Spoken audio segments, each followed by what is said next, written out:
Okay, so we're talking about Christian Collier's The Gleaming of the Blade, which won the, let me make sure I get the name of it right. The Frost Place chapbook. Yeah, Frost Place Chapbook Competition in 2021. Published by Bull City Press. Okay, so what do you think about the cover? Somebody's been putting in his gym time. And this was cover artwork, Strange Fruit by Nathaniel Austin. Oh, here comes Malcolm Glass.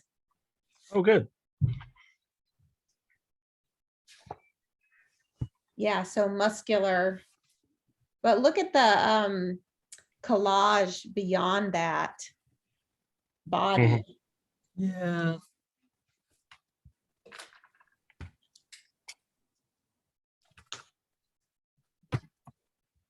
All about deaths of Black people, lynching and violence and pictures. I think it's interesting that the figure is like turned to the wall, almost like he's grieving. It's almost like I don't know, memorial wall. Mm-hmm. You know. Well, and there's money on the bottom left. Yes. Yeah. And what looks like maybe the flag at the, or is that? No, because it goes all the way across. It's on the other side too. So Yeah, yeah. But I mean, this part here, what is this? yeah, but the top of the other side is, I mean, it's either a It's- very large flag. Where yeah, well, that's true. Or To me, it looks like it's part of the wall and looks like in the lower right-hand corner, is those like bullet holes? That's what they Yeah. are. that's what I was Yeah. looking at too. Yeah. And then the little scribble over the figure's head that looks like a crown. Like, what do you Yes. think that's about? There was some reference to crowns in the text that I marked Yeah. as being possibly connected, but it'll take me a minute to find them. Okay.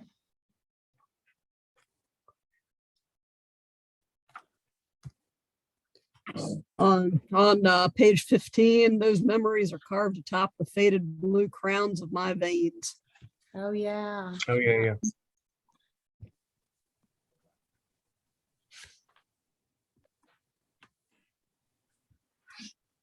Yeah, I thought the cover was incredibly compelling. Me too. Almost, well, another kind of text. I mean, you notice obviously the body itself, which looks both muscular and bowed, either prayerfully or maybe even grief. Yeah. So grief, prayer, but also I don't know, a sense of power at the same time, with the muscles, and then it's just beautiful. And then and then right next to it, of course, is Emmett Till, the photograph of Emmett Till right next to the Yeah. right side, the right of the ear. And then you start looking around, you notice other faces as well, and then you start looking at the text.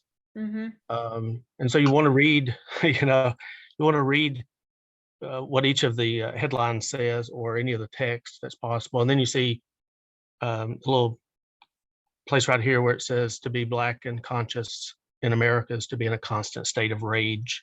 Mm-hmm. Of course, the flag here. And anyway, just, there aren't that many covers that you can just spend a lot of time with, like looking at every little Right. piece of it, but you want to with this.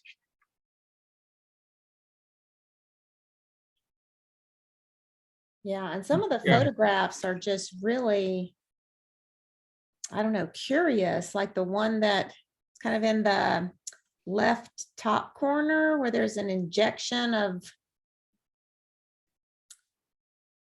some kind of syringe. I'm like, what is that? What is going on there?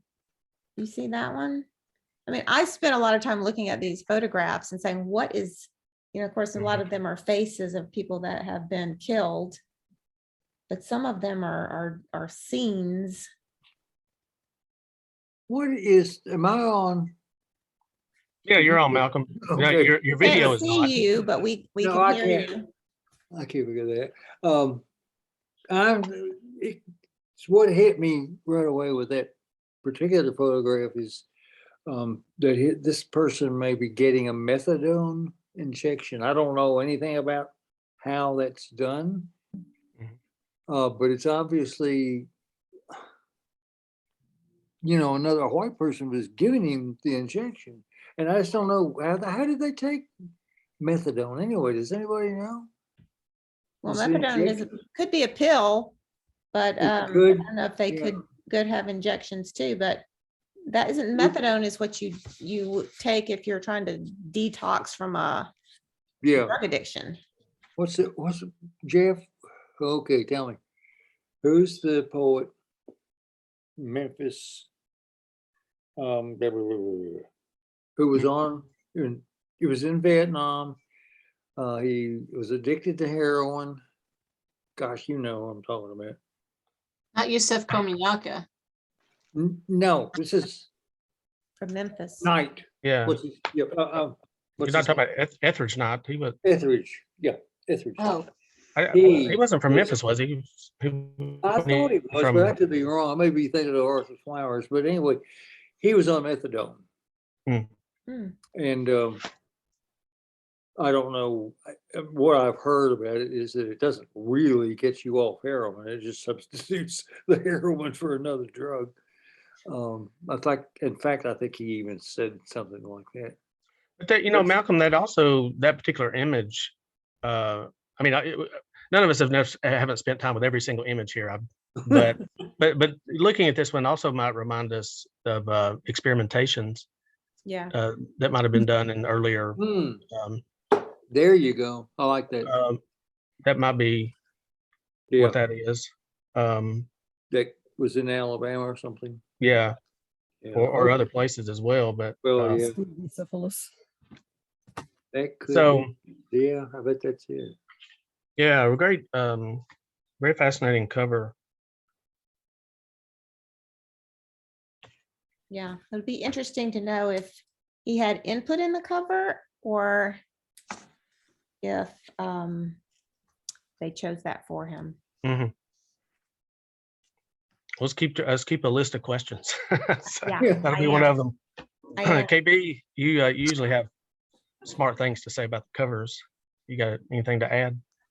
no, I agree with what everybody was saying. And I was thinking of the experimentation aspect when I saw the syringe. Yeah. But he looks like his shoulders are bowed in grief, but the muscles are there. So like there's that underlying tension of, if I decide to do something, I can do something. And I Mhm. sort of feel like that might be what Christian was thinking with by writing the poems. This is something I can do. I don't want to physically lash out at people, or maybe I do, but I can't. That wouldn't be wise for anybody to do. But I can lash out with my poems, with my words. Mhm. And maybe this person whose back we're looking at is gathering his thoughts for that, or gathering his courage to do that by facing some of the past there. It looks, I had the feeling he was beaten down, and that the crown was saying, I may be beaten down, but I'm a prince. Or whatever. The artwork is entitled Strange Fruit, Mhm. which I thought, and it's by Nathaniel Austin. That's all it says. That's Well, the name of is it a Bessie Song. Smith song about lynching? The strange fruit is the bodies yes. depending from the As- branches. Yeah. Oh. It's not Bessie. It's not Bessie Smith. It's now that you said Bessie Smith, I can't. Bessie Smith. Who's the? There's. It's not Bessie Three of Smith. Oh shoot. And Langston Hughes has something about it too. Actually, I've just posted something not long about that particular song, because I read that when oh, it was Billie Holiday. When Billie Holiday sang that song, Yeah. there were actually people who heckled. Really? Huh. Oh, yeah. I was like, I mean, it's a powerful song. But yeah, Billie Holiday, I think, is one that really kind of made that song known. But yeah, looking at the poems, of course, we start off with that on page 3, How It Feels to Be Black, which I assume is intended to echo Zora Neale Hurston. Didn't she have How It Feels to Be How It Feels to Be Colored Me? I think was the essay that she published years ago. Mhm. So I assume that's an echo of that, which is a really fascinating choice to begin the book with. I always think about those types of things as I'm reading. Oh, what if this had been the poem to start the book with? And there were several that I read here that I kind of recast the book through for a moment at least. I do that with everybody's books, including my own. I just find that fascinating, but that seems to be a decidedly decisive move to begin the book with that title and then with this particular poem. Yeah, I thought some of the language in that poem was interesting because it turns to the negative so sharply. It feels like we are not loved by God, but we are loved by no God. There is no gospel.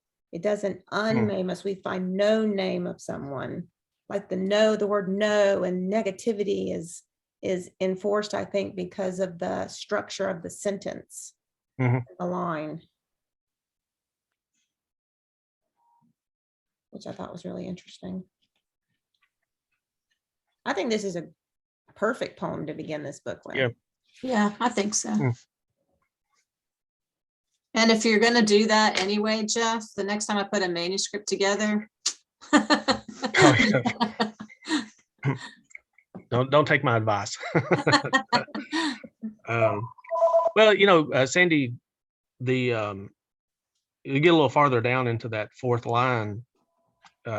Each day I wake, each day I want to wake to find no name of someone black and butchered in my throat. Right. And that seems to me to be the kind of cinch of this particular poem, which then gives us a way of thinking about those other negatives that are leading up to that, or the negative, the not or no. That's kind of the heart of the whole book, really. Yeah.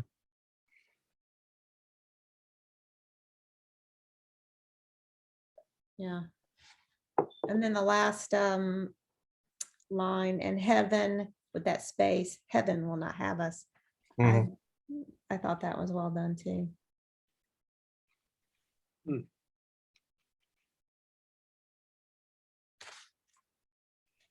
Yeah, this if you look at it, it's what, 1, 2,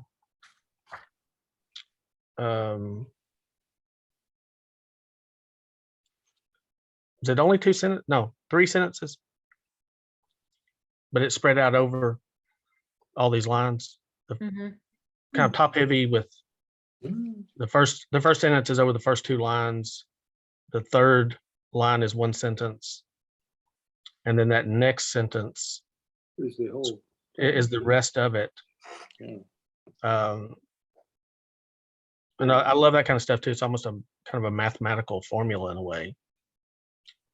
Spend 2 lines here, 1 line, and then a lot, but all contained in one sentence. It's a great sentence as well. Yeah. The bleak you rails of our remember- spines. Yeah. This is off the topic in a way, but Jeff, you probably remember Neil Bowers. Neil Bowers, yeah. And he wrote this really pretty long poem. It's about 30 lines. And the title was Sentence, and it had to do with sentencing in court and all kinds of things. It was all one sentence. Hmm. If you noticed. Yeah, I've got his work. I'll look all that up. If y'all don't know, he went to Austin P in the 70s Okay. and was director of the creative writing at Iowa State for a long time. One of the things I thought was really interesting in this book was and it begins in the second poem on page 4, when my days fill with ghosts, but it comes up other places as well, right? Sight unseen on page 22. Mhm. And yeah, I guess those 2 poems. And so, he has the black spaces or black marks that Yeah. go across, kind of crossing out words. And in this case, in this particular poem on page 4, I think they are names that are blacked out, right? Yeah. Thanks. So, like say for instance, on page 4, that first stanza, there are corpses on the streets of New York, ambulance song in the air every few minutes. I am groundless when a friend tells me is dead. And then later in the other poem, I think it's not a name, it's the word black, right? Yes. Look, and I hope everybody looked up on page 22. This is based upon Hank Willis Thomas's painting. I guess it's a painting, or looked like a painting when I looked it up. From can't see in the morning till can't see at night. In fact, we may be able to throw that up on the screen at some point, or put it in the chat. But in this poem, he starts with the word look. They insert the body. And so you're reading that space, or that blank, or that black mark. Every time you encounter it, it is the word black. Mhm. That's being crossed out, blacked out. The word black is being blacked out. And I don't know. I think I almost have some thoughts about that, but they're not fully formed yet. So y'all leap in and start talking. If you have anything to say about that. It makes you stop and think, whereas you Yeah. might have just run over the word and not paid that much attention. But That, Malcolm, I think that's part of my thinking about it. I've seen it on the couch this afternoon, rereading this book, and almost the way in which there are certain kind of cliches that come up all the time. Well, like right now in contemporary poetry, if you read enough of it, you see not all the time, but you see a lot of black bodies, brown bodies. You see those words being used. It's a kind of language that people are putting in their poems. So much so that it's easy then because you encountered it, to kind of go over it. You've seen it so many times, you kind of gloss over it. And this blank black space over the top of it kind of forces it, or maybe acknowledges that word that people might cross over, but now they can't. It's been blacked out. I don't know. I mean, I don't know what the logic is in the use of it, but the effect of it's really interesting and complex to think about, I believe. Maybe we'll ask him about that. So we got 2 questions. Yeah. I like that. it's odd. You get used to seeing the word, and now you can't really avoid it. It's right. He could have put an exclamation mark, but that wouldn't work. But blacking it out really does make it hit you. Well, but it's also a kind of erasure too. Well, yes. Which goes back to, okay, this person's been killed, which is an erasure of some kind, of blacked out. Their name has been crossed out. They're nobody. Yeah. Now. Yeah. Yeah, and I'm torn about that. I mean, I think about that too, Jeff.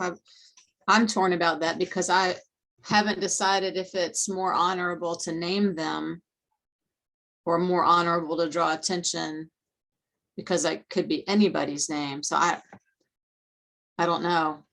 I feel like I would want to honor the people I'm talking about, but by blocking out their names, I don't know. I'm torn. I'm torn. Yeah.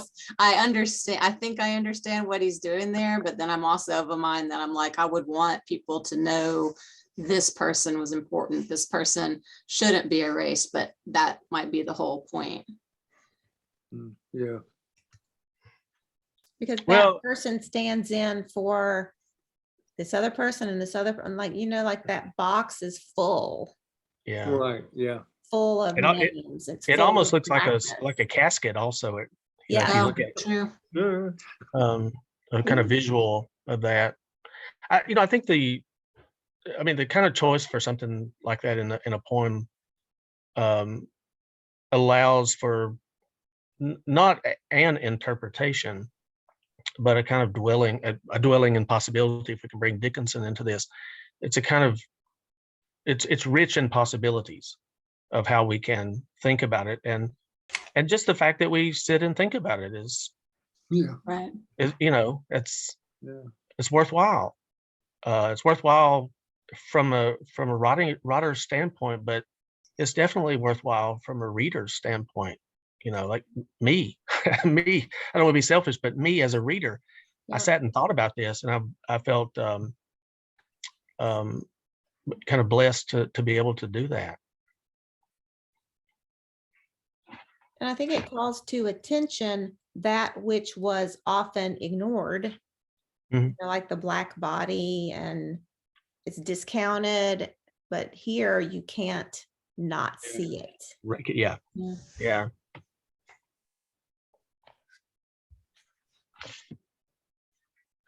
Yeah, because there are lots of places where he talks about being invisible.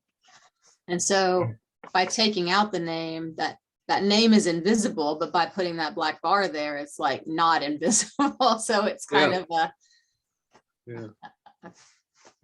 I don't know what word I'm looking for, but it does definitely draw attention to that. At the top of page 5, it says, "I started imagining my life without me," Yeah. which is Mhm. such a wonderful line. Wonderful. Yeah. But also, it's so rich in its implications as well.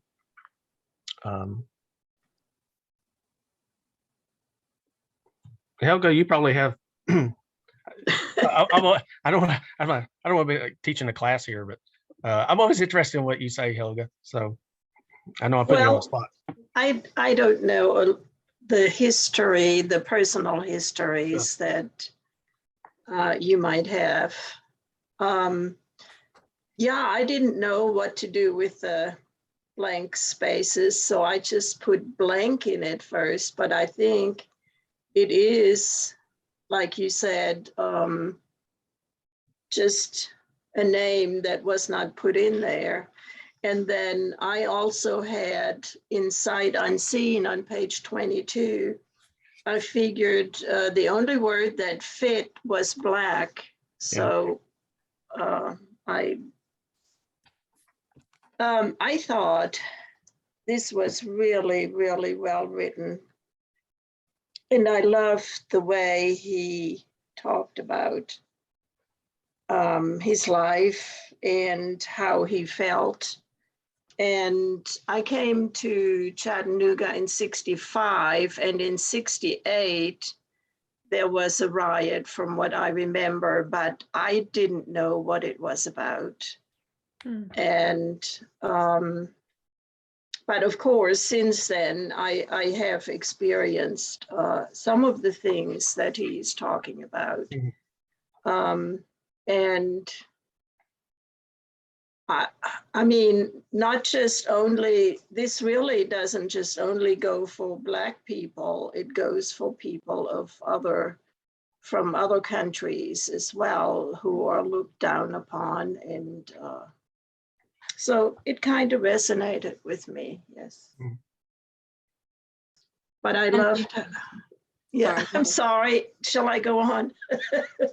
I just thought the way he writes about things, like, I mean, I have so many things underlined. Uh, May our minds sculpt a love supreme. And or when he talks about like the quiet storm, where he says, I live within a wound no one else can see. And I hear grit rustling in their throats at all times. Those things kind of resonated with me. Anyway, I'll stop. No, that's good. That's good. Now, just think- like you were saying, people from that it resonates with people from other countries, it probably resonates with people from different parts of the country too, because, you know, a northerner would look down on a southerner and a southerner would look down on a northerner. And so, I mean, put in, I guess, whatever you want, but his experience is the Black experience. And so that's what he's telling you about. Yeah. And when you're still, when you're white, even though when you're from another country, it's not quite the same. You can hide in the masses, whereas a Black person cannot. Well, depending on what country you go to, but yes. Well, People did not mistake me for Hispanic when I was in Spain, I'll promise you.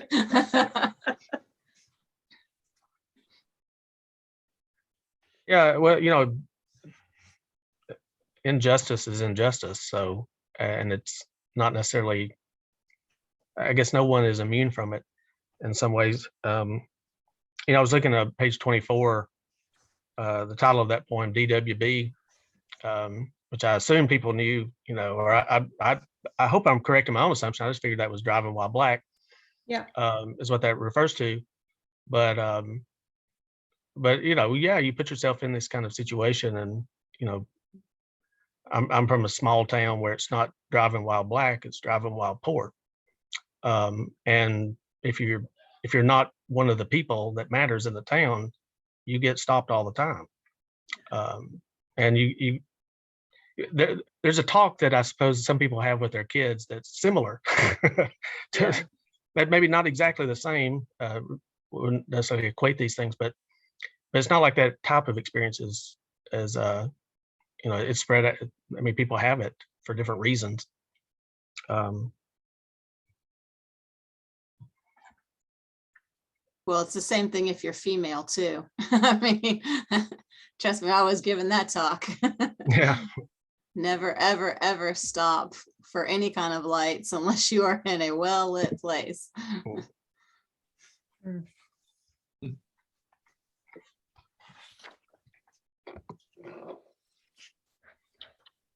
What anything that you want to address or ask about within the book? Well, nobody said anything about the lineation, I don't think. Okay. Yeah. Which is different. It's not really different. I mean, people have done this before, but he's got it pretty. Some of these lines are very long. Yeah. yeah. So I checked Long him. enough, I think, that they had to produce the book wider to accommodate it. They did, absolutely. Yeah, you can tell. Well, I checked him out on YouTube, thinking that maybe this had something to do with the way the poem is read. Well, he's a performance poet. So those things, you know, they don't stop. It's like a freight train lots of times. It's just bang, bang, bang, bang, bang. It's like rap. There's virtually no connection between the way he reads and the way he has it on the page. That doesn't, I mean, this is either a visual thing or he's, I don't know. I finally decided he's not trying to get me to read this in a different way. I don't think. I'm still reading sentences. That's true in any poem. Yeah. You know, but it wasn't, I didn't think it was helping me with anything. Look, I guess I find it interesting to always think about lines. There was an issue of a journal several years ago, Center, I believe, CENTR. There was a whole symposium on the line. And, I always tend to go to three kind of conceptions of the line, thinking, of course, there could be others, but a line as a unit of a measure, metrical or whatever, and then the line as a unit of attention, or the line as a unit of grammar or syntax. But I think sometimes too, what if the page is conceived of as a kind of like canvas or space? yeah, Maybe a much more visual as opposed to oral, but I wasn't necessarily bothered by the lines. I actually kind of like, I don't know, there's almost a sense of symmetry in some sense, Yeah. and kind of an expansiveness here that is being taken in. And I love the size of the book. I like unusual book sizes. Remember the Shara Hammond's? The big- Yeah. it was That's much good. bigger than this, but I love those types of books.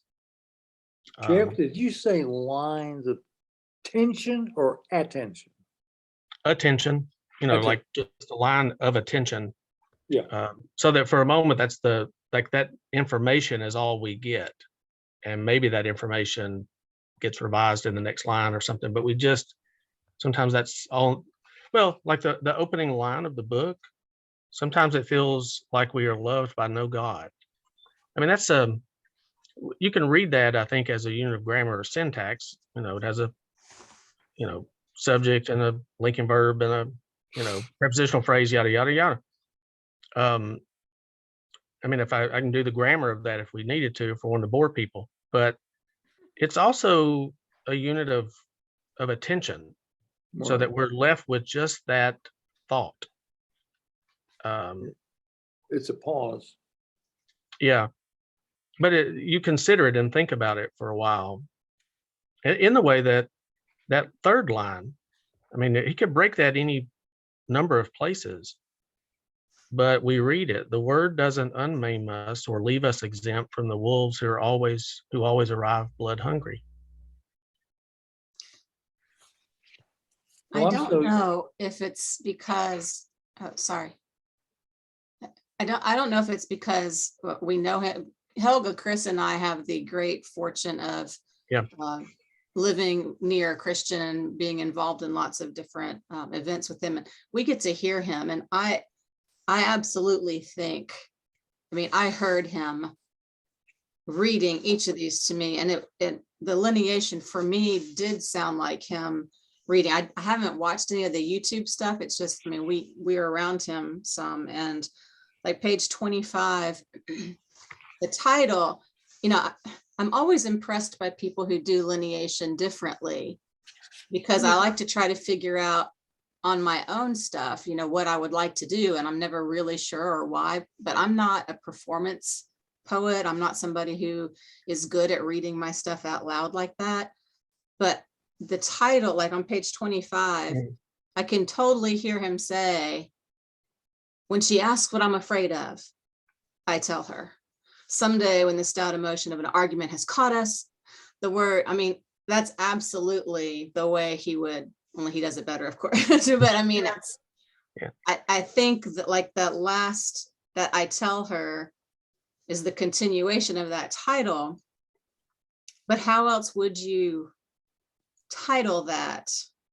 So why not let that first line be part of that? And then I don't know. I can totally hear the lineation breaks simply because he's already in my head, I guess. Yeah. So I don't know if that helped or hurt, because now it's difficult for me to see these visually because I can hear him in my head.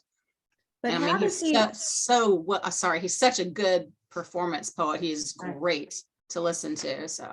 But how does he read a poem like Benediction for the Black and Young on page 7, where there's these spaces within the line? The line continues after, a good I can do space. it.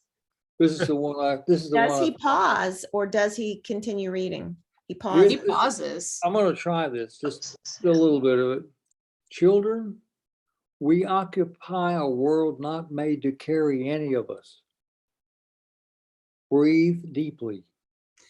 And this long line, he does pretty much straight ahead. Do you feel the atoms coming apart around the garlic white brims of our halos?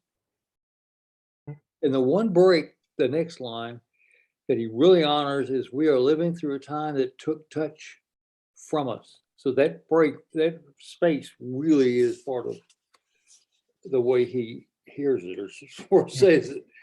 But that, I couldn't tell that some of these spaces or breaks were any part of what he was doing with his reading. But that's the way he read it. Well, but there's also the way that, I think there's the way that each of us reads when we read somebody's poem on a page. Yeah, And, you know, those little spaces, I mean, I think sometimes when we encounter something that isn't the kind of standard norm of what we're expecting, then we, okay, this is maybe gimmicky or something. Maybe that's our thinking. But eventually, I think we kind of meld into and find our pace within what is not what we're wanting it to be or expecting it to be, but it's just what this is. So how do I read it and abide with it in the way that it is on the page? And I could find myself doing that as I read much of this, even though maybe I wouldn't have written a poem where the lines are stretched out, but there's a space in the middle of the line. But what would happen if I did? You know, because I sure did. I did my little stint of reading some of those W.S. Merwin poems years ago without punctuation, and then writing poems without punctuation. And it's hard to explain how it changed how I thought. I mean, I went back and put punctuation in later, but you know, in the composition, you know, like it felt as though some new space in my understanding was opening up and a different kind of rhythm or pace was happening to the way I thought about language. And isn't that, well, I'm not asking that question, I'm just asserting it. That's why we read poems.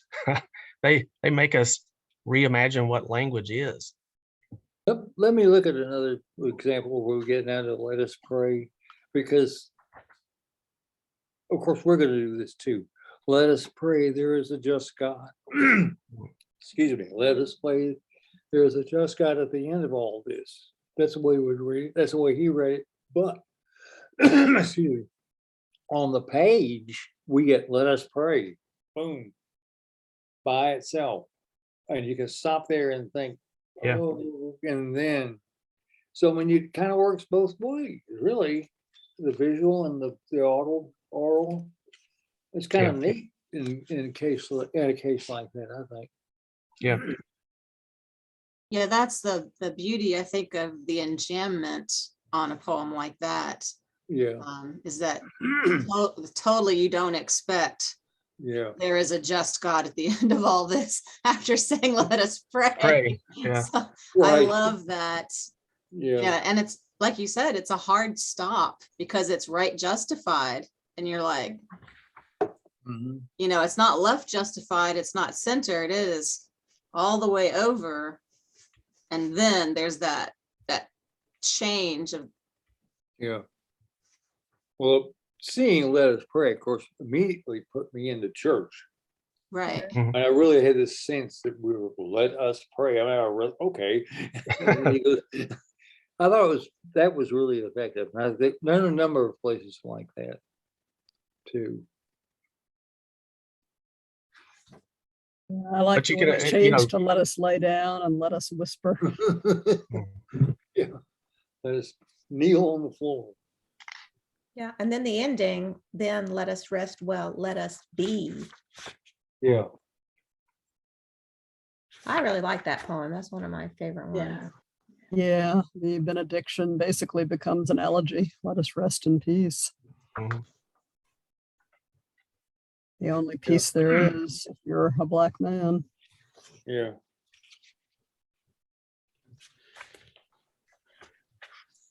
I liked a lot of the girlfriend, I just call them girlfriend poems. Yeah. Apparently he dated white women.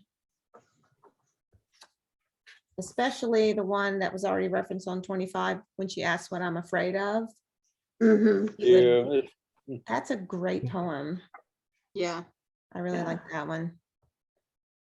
Yeah, I like how he addresses that in that particular poem. But there was also several other ones that I don't know if it was the same person.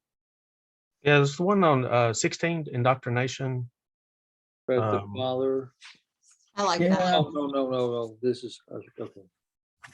um, Maybe 17. That's the diner one. And Yeah. 14, I think, too, right? Candace. Candace, yeah. Yeah. And there was another one too.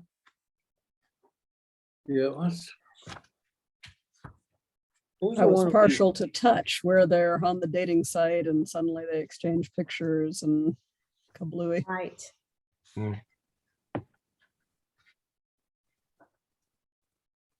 There seems to be some association of the girlfriends with the moon.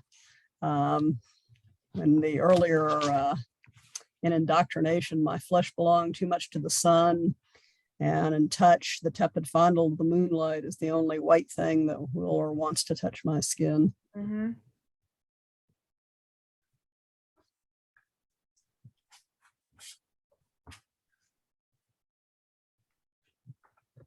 So speaking of which, how about Induction? Yeah, I thought that poem was daring. I said, holy moly. Yeah.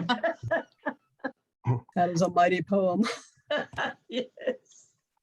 And what page is let's that? let's don't ask him to read that one. Yeah, that's a, No, no, we won't.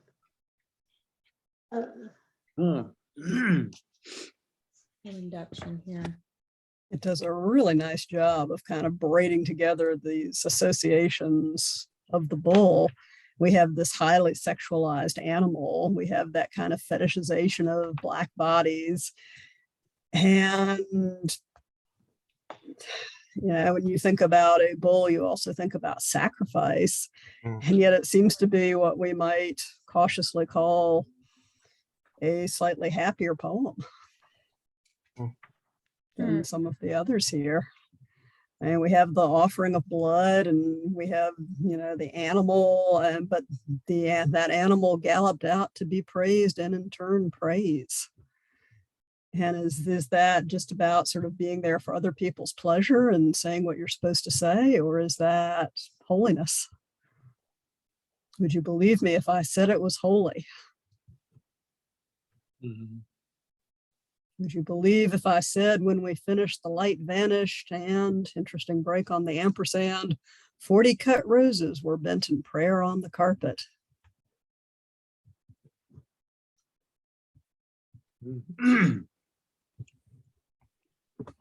I also like the blues for the Walnut Street Bridge. Oh, yeah. The well-known story, but how he changes the point of view and let the bridge feel what it was like. I thought that was very interesting.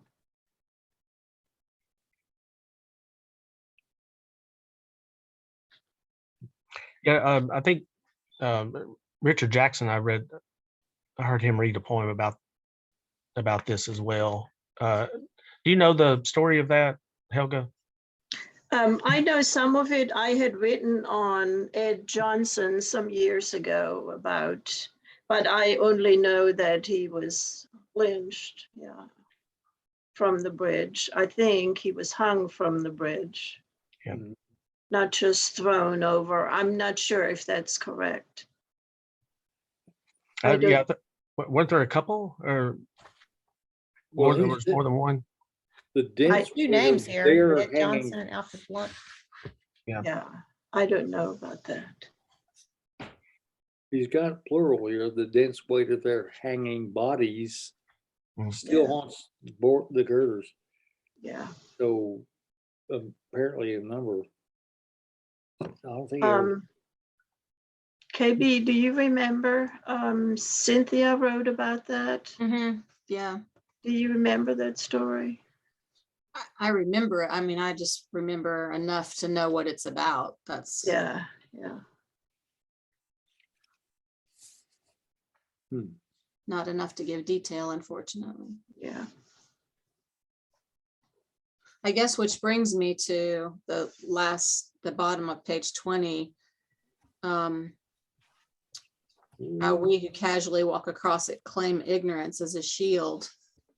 And I was trying to figure out claiming ignorance as a shield. I don't know. If you're ignorant, you don't even know. So how, I wasn't sure how that was a shield. Maybe you're just It is. claiming it, but you're not really ignorant, but that's oh, well, I didn't know. Oh, well, yeah, you did. How can you blame me if I didn't know? And people think it absolves us, but it's really a different kind of indictment. Mhm. Well, no, I mean, if you're really ignorant, you don't know. But And yeah, if you're and claiming maybe ignorance, you that would are. be something different. I mean, sort of not knowing, that's a different kind of privilege. We don't have to know. Well, I don't know. I think there's a lot of things in the world that we're all ignorant about. We have no idea. Yeah.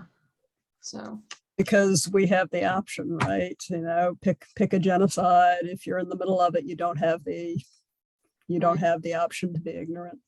yeah.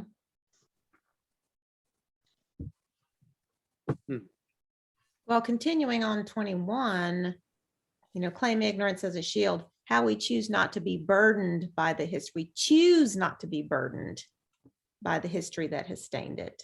That's like intentional, right? We're Yeah, not. that's the claiming. Yeah. Yeah.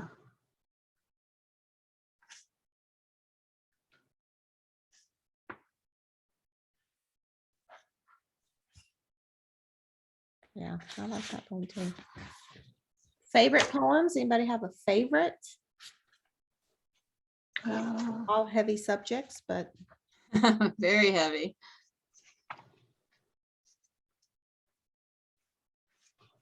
Let's see.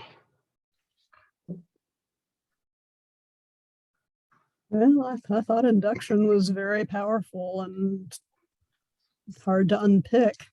And I like the elegy for Julius Gaw also, although I never saw Friday the 13th part 7, so I had to look up Julius Gaw. But once I did, it's a rewrite, it's a revision, of the black man who dies in the horror film. Yeah. Yeah, I thought it was fascinating. I mean, on one level, you read a chapbook like this, and it's all, I mean, yes, it's individual poems, but because of the length of it, it almost feels like all of a piece, right? Not exactly as though you're reading just one long poem, but it does feel of a piece. But within that, so how do you create variations? And so, Sandy, you talked about the girlfriend poems. That's a particular kind of poem in the book, but I also like the engagements that happen with either popular culture in some way, or the the several epigraphs that are positioned throughout the book, or the sight unseen. So it sends you out to look at this at Hank Willis Thomas's From Can't See in the Morning Till Can't See at Night, which was a really amazing. Obviously it looks like a painting, so I'm assuming it's a painting, but it looks like somebody on one side in the cotton field bent over picking cotton, and I'm only one generation from that. My dad picked cotton, and my Mine did grandparents too. So I always think about that when I see like I'm just one generation away. It seems unlikely. It seems so far in the past, but then positioned on the other side of that is a football player, and it's like they're positioned against one another, which is just so interesting to collage or bring those two images together. I don't think they're opposed. I think they're the same. It's, here's the new cotton field. Here's the Yeah, new, yeah, the but I new mean, way we commodify black flesh. exactly. Yeah, Yeah. but I mean, they look like they're, squaring Oh, up I against agree one with another. The visual of it, but yeah, that's what you're talking about. Is the kind of larger ramifications or implications of that image. Really, really fascinating. And then there's John Coltrane. There's the quote from Laurel K. Hamilton, and that serves as the epigraph to a blues for the Walnut Street Bridge. Christian Morgenstern, Chattanooga Blues. Home is not where you live, but where they understand you. Yeah. Annie Leibovitz. Oh, the Candyman Blues. Mhm. Yeah. That's an interesting poem too. Yeah. That was I another one I like, had to check. yeah, Go. yeah, I like the Chattanooga Blues for two reasons. Because it has an epigraph by Christian Morgenstern, who is a German Mhm. poet. And it kind of gave me a different look at the city because I've only seen the white side of Chattanooga. So when I read this, I was surprised that he doesn't truly feel comfortable here. And so that was like a little bit of an awakening for me through that poem. Yeah, where he. Oh, what was it? Y'all know the fiction writer Tony Early at Vanderbilt is one of my oldest friends, but Tony, in one of his essays, says a writer writes about a place not because he belongs there, but because he wants to. And I've always thought that was such a clear understanding of almost. Well, I mean, the writer, whoever the writer is kind of you're in your home or in your place, but you're also kind of outside of it, trying to figure out how to be inside it, Yeah. and that tension exists. Yeah. He wants But to yeah. be there, the place, not right. Well, it He's- wants to be. I mean, you don't belong, Yeah, but he wants. but you want to. I mean, you're right about it because it's what you know, but at the same time, even the people that live in the place don't understand you, and you don't Yeah. really belong.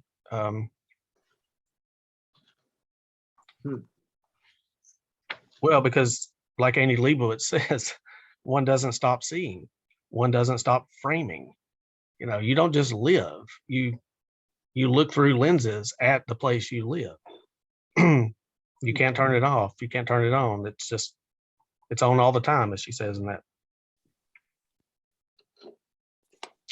At least that's what we hope. Yeah. I think artists do this quite well, but I'm not sure about everybody. Framing, I'm thinking, to really, really look, really see, which is what Leibovitz is, I think, referring to. That's kind of rare if you're really seeing and not just casually passing by. Yeah. Or imposing, Yeah. imposing our Right, ideas of yeah. interpretation, which is not quite the same thing as seeing. Yeah.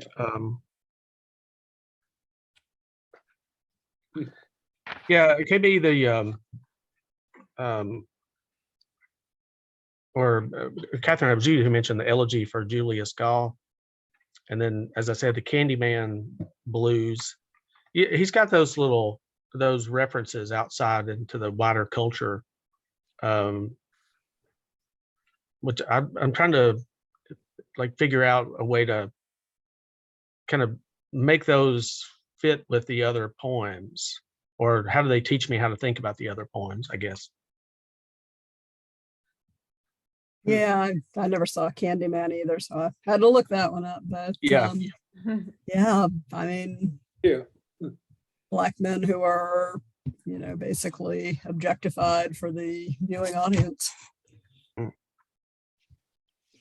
You know, there are a couple of places in here where I really had to stumble on a couple of metaphors. And it's because I'm so visual, well, I guess. But on page 11, he talks about the closets that sit between the gums and the teeth. And I thought, I never did Wait a sort that minute. one out. Huh? I couldn't figure out what those closets were and what they were Yeah, doing there. Where were you? Where are you talking the about? bottom of page 11, 11. last line, I guess it is. Mm. Yeah. I thought, what? And this is Well, another one where his nephew's forehead becomes the floor. He leans down to kiss his nephew's in the, what's the one? Oh, shoot. That's a kind of prayer poem. That's a Yeah, little yeah, later in the book. yeah. And I think I know what's going on intellectually with that. Where is that poem? Falling Christian with the has shoe. just entered the waiting room, so I'm going to let him Oh, in. good. Okay, so good. here he comes. 28, I think. Oh, yeah, yeah. Anyway, I just thought, that's really odd. Yeah, I think it's intellectual rather than visual. Mm. It's Yeah. thinking. Hey, You have to Christian. think that metaphor. You can't see it. Seeing it is kind of weird. And there he is. Hey, Christian, we have What do you- enjoyed reading your book, The Gleaming of the Blade, and discussing it for the last hour. And thank you so much for joining us. Thanks for having me. Yeah. Couple of questions for you. We thought the cover of this book was one of the most engaging and, covers that we've seen in a long time. And a lot of us, as we were like reading this book, took a lot of time in examining the pictures and the newspaper clippings, and trying to read that and that little tiny writing, but what a really fabulous cover. Did you have input in this cover, or was that chosen for you by the press, or tell us about it? I had input. Good. I was given the ability to present some ideas. Yeah.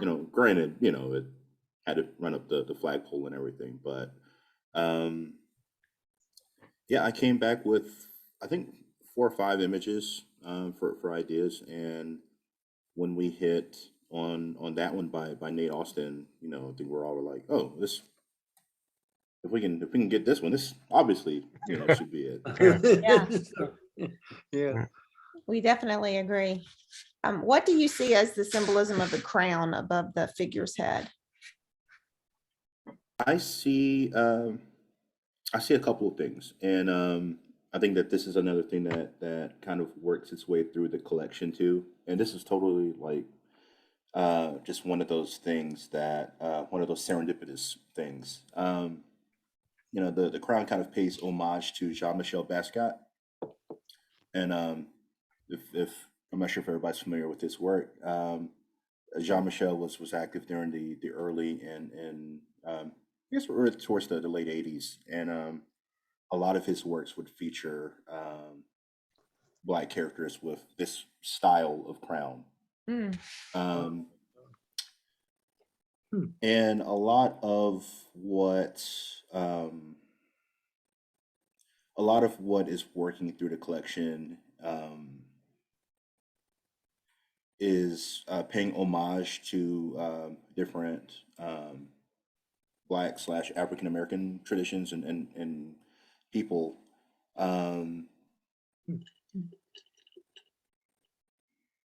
And I think that, but also in a way to kind of recontextualize them. Mm. Like the poem "Quiet Storm." The "Quiet Storm" is a radio format for Black radio, but I recontextualize it to mean something different, right? And I think that if you look at the cover and you can totally see it in a way that in the midst of so much tragedy and so much brutality and um, dehumanization, the crown is kind of a defiant gesture. Mhm. Yeah. Well, it's a fine cover. We all approved of it, so. It was Same here. really, really wonderful. One of the couple of poems that we discussed at the very beginning were the ones that had the black boxes or rectangles. When my days fill with ghosts on page 4, and then also Sight Unseen on page 22. And we had our theories about what that meant, but I'd love to hear from you as to the choice, making the choice to include those in the poems and what they stand for you. Okay, well now I'm interested to hear what you guys had to say. We'll tell you. Okay. You can watch it later on YouTube. All right. Ugh. Or we'll have a watch party and we'll invite you and we'll all watch it. That works. I've got beer and wine ready. Yeah, I wanted to do a couple of things, and I want to do a couple of things in all of the poems really, but with When My Days, and that came about through the Hayden Sphere review. They asked me to write a piece about what it was like to be Black in 2020, and I thought a great many things, and really just kind of decided to approach it in kind of episodically. Mhm. And because I was writing about so many different people and a number of people who really could not consent to being in the poem, I thought that the redaction of the names was a way to kind of protect their privacy. But also stylistically, I think that, when you see redacted text, I think that you're automatically interested in kind of what's behind there. So it also becomes a way for whoever's on the other side of the poem to kind of insert themselves into it in a way. Um, and for the other poem, the word black appears so many times in the poem. I did not want it to just kind of lose value. You see a word, more than 3 times, you're like, oh, you know. But I think that if you redact it, we get it. We get that it's the color black, and we get what it's in reference to. But just that tweaking of it, it's yet another way to kind of keep the eye fresh, but also it's a way for me to allow visual caesura into the poem. Mhm. And I mean, you could read it straight through, or if you pause where those things are, it adds a different texture to the poem. And again, I like things that are layered. I like different textures in work. And I think that once you allow different breaths and different pauses into a work, you can totally change the context of it, and that's something that I really enjoy. So Yeah, when if you read this in performance, how do you do? You just pause for those black spaces, black boxes? Sometimes, Or do, I'm of the mind that every reading's going to be a little bit different. Um, because every environment that you're going to be in is a little bit different, and yeah. um, but I think that and sometimes it will, and so many of the poems in the collection are kind of like that too, in different ways. Um, I'm trying in a way to show you a way, because everybody reads differently too, but show you a way to read it and show you where to breathe and everything like that. But that's not to say that, again, like you guys as the readers, you can't supersede me. And I think that that's awesome too. But I have read it like that before. And I think that is interesting. So it's all a matter of just kind of how I come to it. Um, I I had an epiphany a couple of years ago, thanks to the visual artist Mark Bradford. And if you're not familiar with his work, he makes these really incredible and really textured pieces, and he'll build up like a wall, and then he'll use power tools to kind of strip things away from it, and then he'll build back on top of it, and he pull more things from it and everything. And when he's finished, you get these really interesting textured pieces of work. And while I was watching him work in his process, I thought all text, because I work primarily with text, obviously, all text is malleable. Mm. And once I had that in my head, it opened up like everything, right? It's kind of like that Neo in the Matrix moment.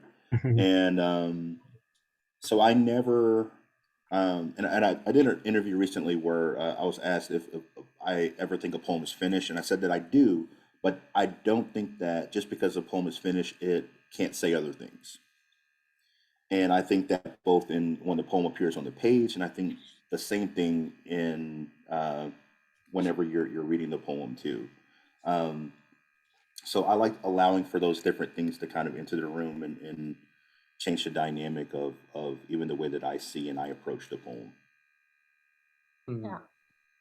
Just- And that probably kind of weaves itself as well into the different choices for lineation in like benediction for Black and Young on page 7, where these long spaces in between phrases and right justified at times. Do you see that as similar to what you just said about the black boxes, or how do you see that differently or similar? Yes, I see it differently and a little bit of the same. The last thing I do with my poems now is I try them in different containers, Mhm. because the container is just kind of like another character in the poem.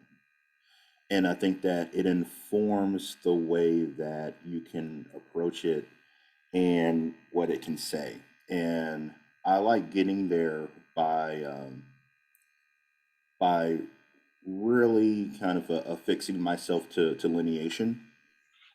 And like most of the poems in the collection, you can read straight through, or you can flip the thing over and you can read it in reverse.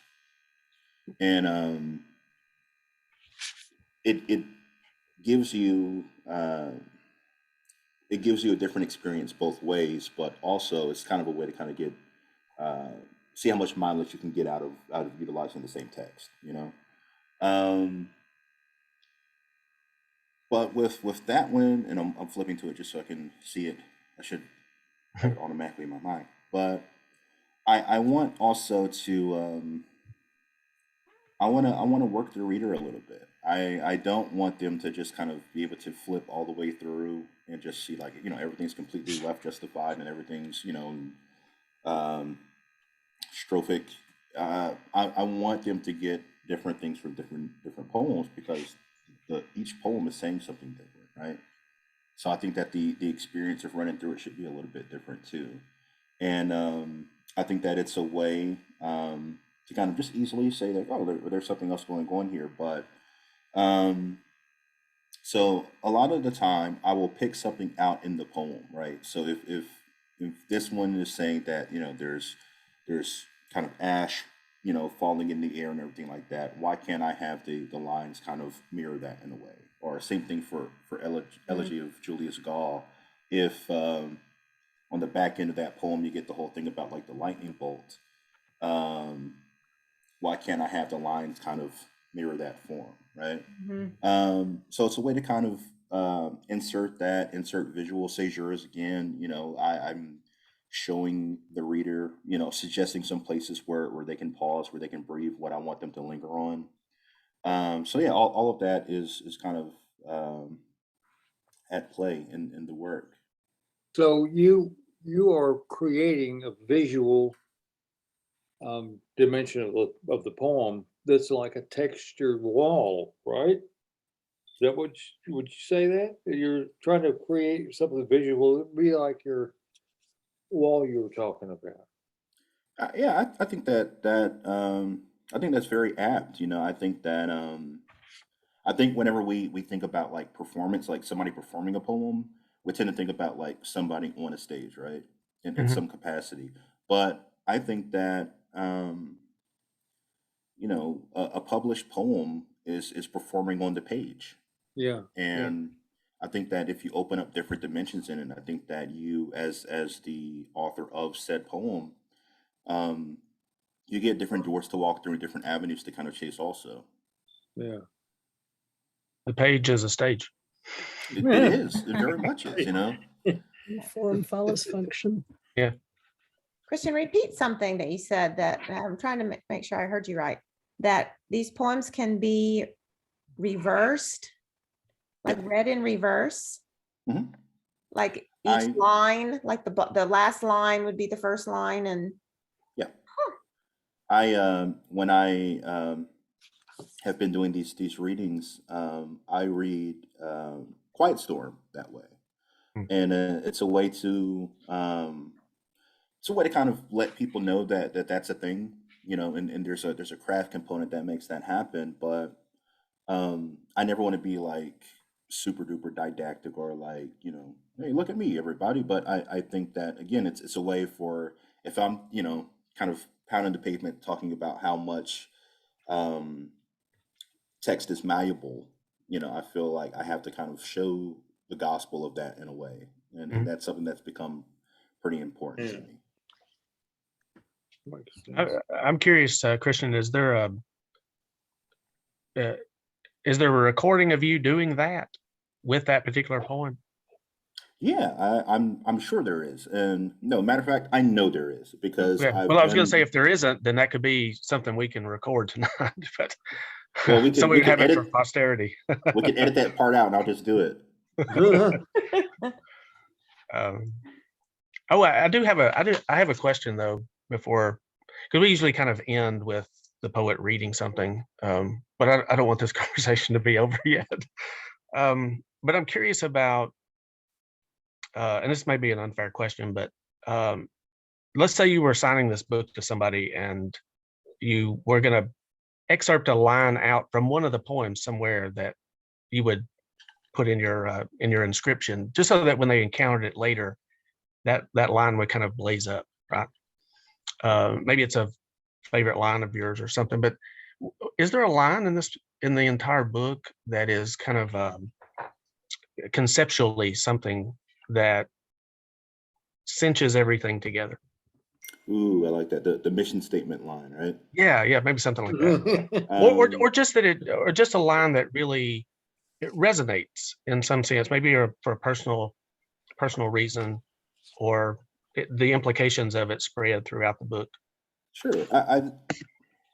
Hmm. I think that the end of Quiet Storm can do that. Mhm. Some songs never sleep. Yeah. And Mhm. because I think that so many of the things that happen in the collection are things that have happened historically, for many, many moons, right? Mhm. But also, I think the oldest poem in the collection goes back to maybe like 2006.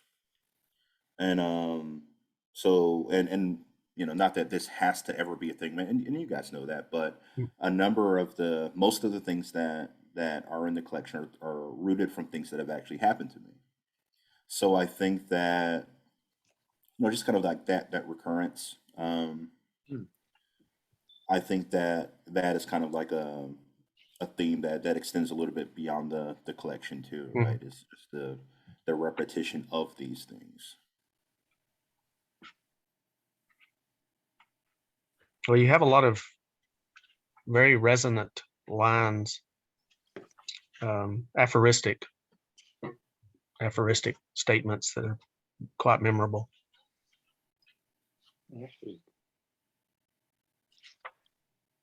who else has a question?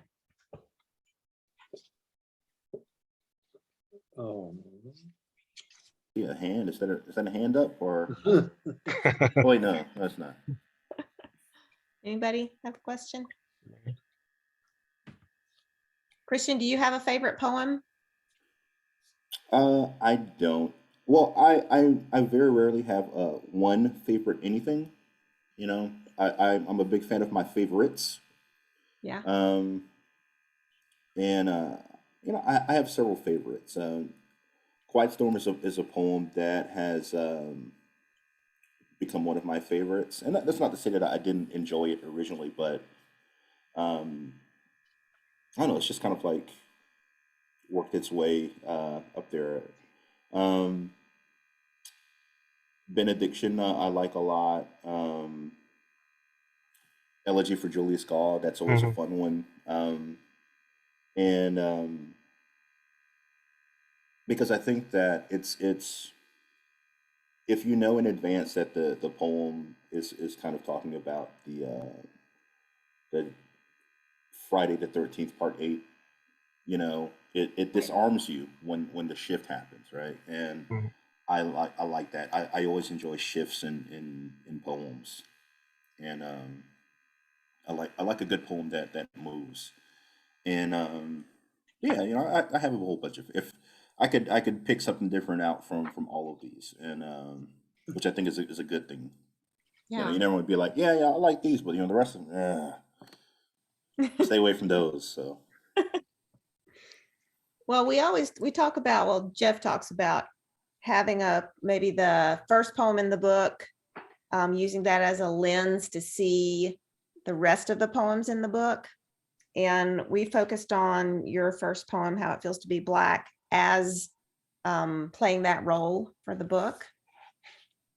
And I think it works wonderfully well.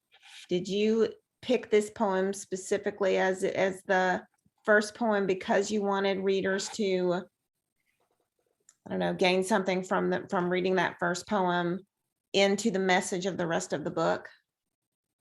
sure, I think you know so often with poetry collections, or at least now, there's always you know a certain school of us that believe you should pick like you know first poem, best poem, you know, and you just kind of work your way from Yeah. there. And Yeah. I disagree. I think that if you approach these things as kind of like concept albums or like you're making a mixtape for somebody, Mhm. what tonally is going to uh, introduce them to what's coming next, Yeah. and if you're doing a lot of world building in your work, how are we placing the audience and you know at ground zero so they can take all of this in and just walk around in it. And I thought that it was a really effective way to do that. I do. Um, if if I could go back, I would probably change the title a little bit, just because I think that so often it's you know people tend to think that like blackness is monolithic, and I don't want that to be like the thing, because you know we all have different experiences, um, but I think that it's something that outside of that, I think that it hits that tone, and I think that it properly prepares somebody to, you know, encounter the rest of the work. Yeah. The last poem does the same thing in reverse. I mean, it is your last chance, and it should reflect back. And I think it does. I think that is a good choice for the final one, the Julius Call. Mm. Thank you. Yeah, and you end on the word horror, um, Mhm. which is you know, I hadn't thought that. No. it's it's such a you know you almost expect the final poem to be something that it has a sense of uplift to it, I guess. But Yeah, yeah. you end on the word horror, and of course this it references a horror movie, and so there's that kind of connection. But then the horrors that go all the way back through the book, Yes. we're reminded of those as well. I just think it's Like, yeah, it's a really good choice. I do the there's a poem a little bit later in the book, even though in the first poem, the first line, sometimes it feels like we are loved by no God. But later there is a poem called Dear God, um, which I is a very fine poem in my opinion. I spent a lot of time with this one, kind of wondered what if that had been the opening poem in the book. I don't know, and I always play around with that. I'm sure everybody does. Mhm. I don't have permission to do it with other people's books, but I do it all the time. I want to see every poem through the lens of this poem I'm reading now, as if it were the first poem of the book, which is silly, but I still do it. And I think that poem is really, really nice. But I'm glad, Jeff, that he chose to put it there, because Yeah. if he'd have started with God and then without God, I Mhm. would have felt a lot less positive than I might. And I liked that this was, I'm coming to the end of this, and dear God, I am talking to you. Yeah. Yeah.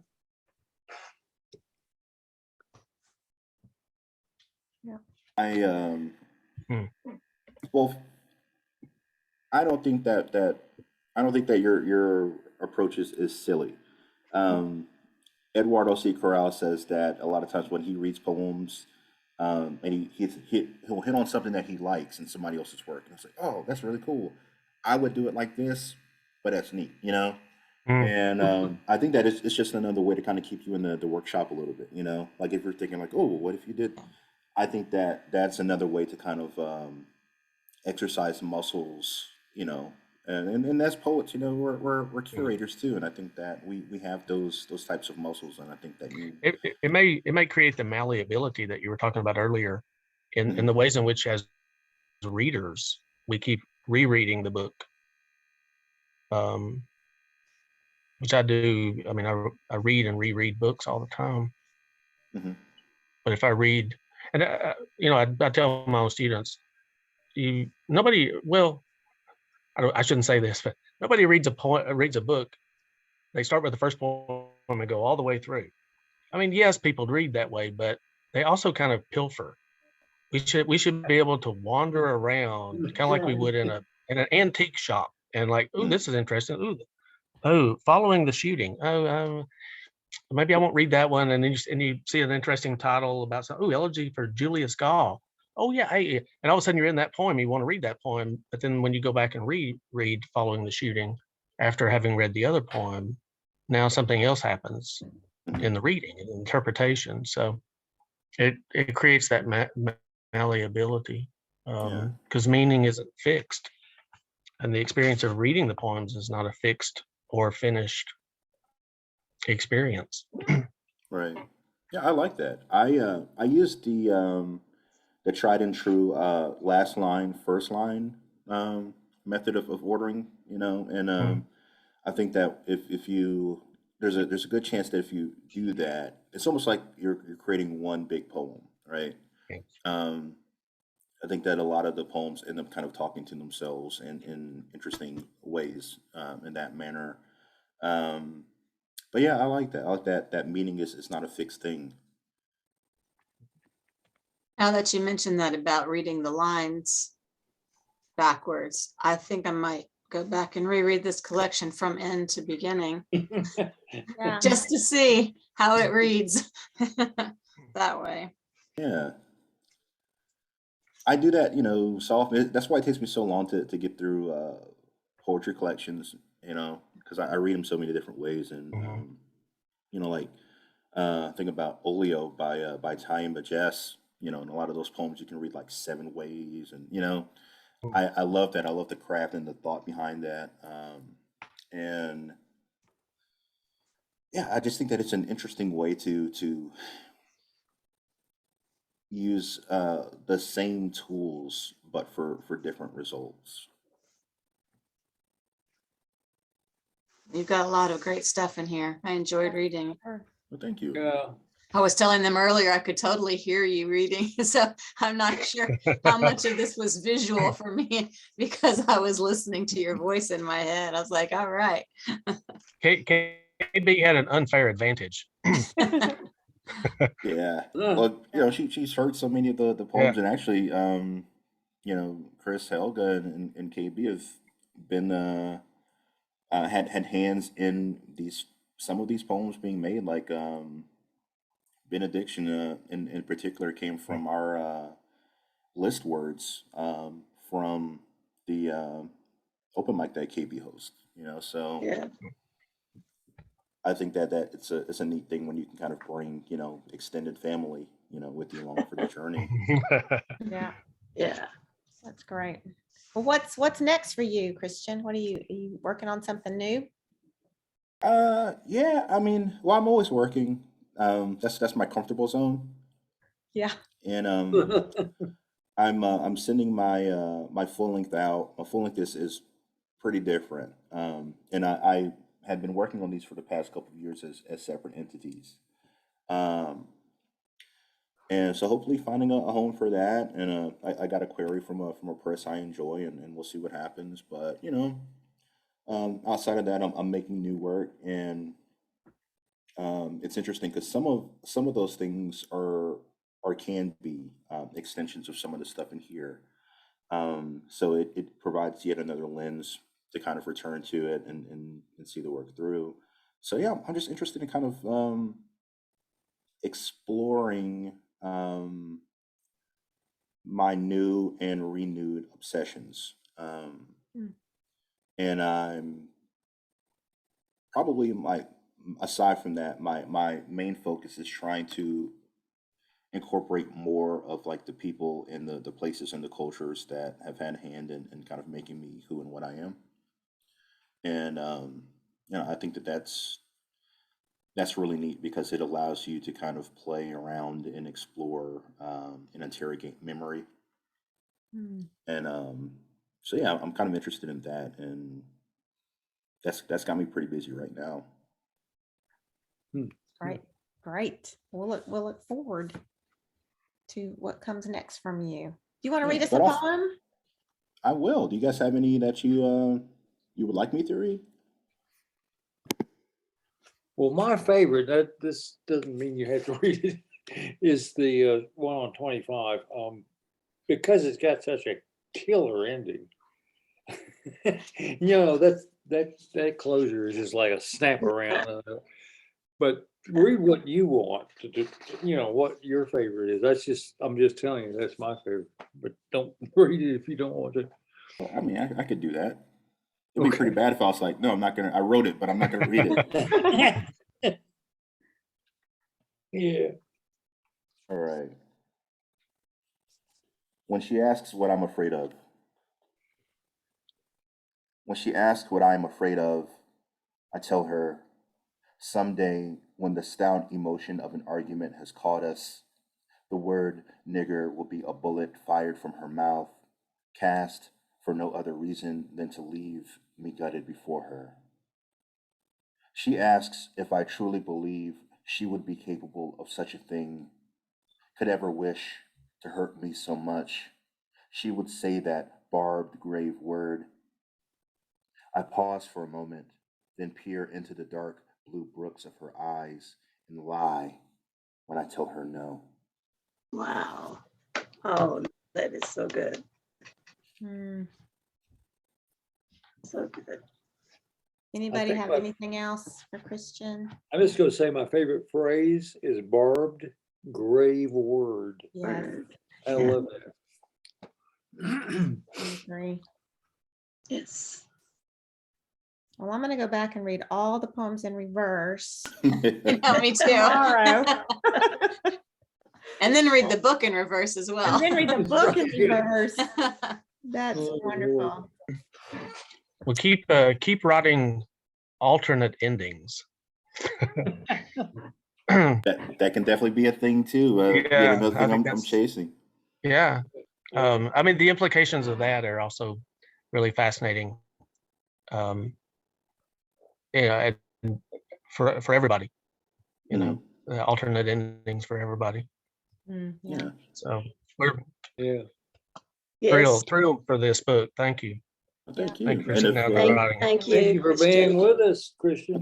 thanks for having me. If you guys are in or around Chattanooga on June 16th, you can all consider yourselves invited. I'm doing a live book launch at the Hunter Museum. We're going to be outside, so Wow. and covered, so weather be damned.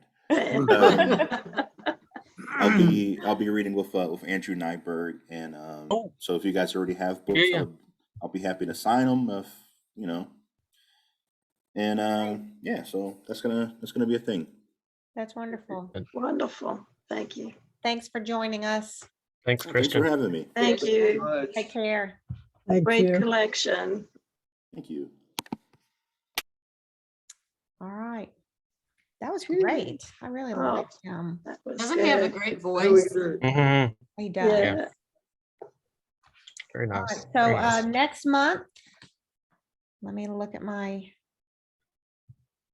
calendar. May 17th. We're gonna, yes, Bonfire Opera by Danusha Lamaris. So that will be our next one. Okay. Thank you guys for coming. Great. Thank Thank you you for for hosting. hosting. Thank you, Jeff. Yep. Good night. Good Good night. night, there. everybody. Good night. Good night. Good luck. Good night. Hang in. Bye.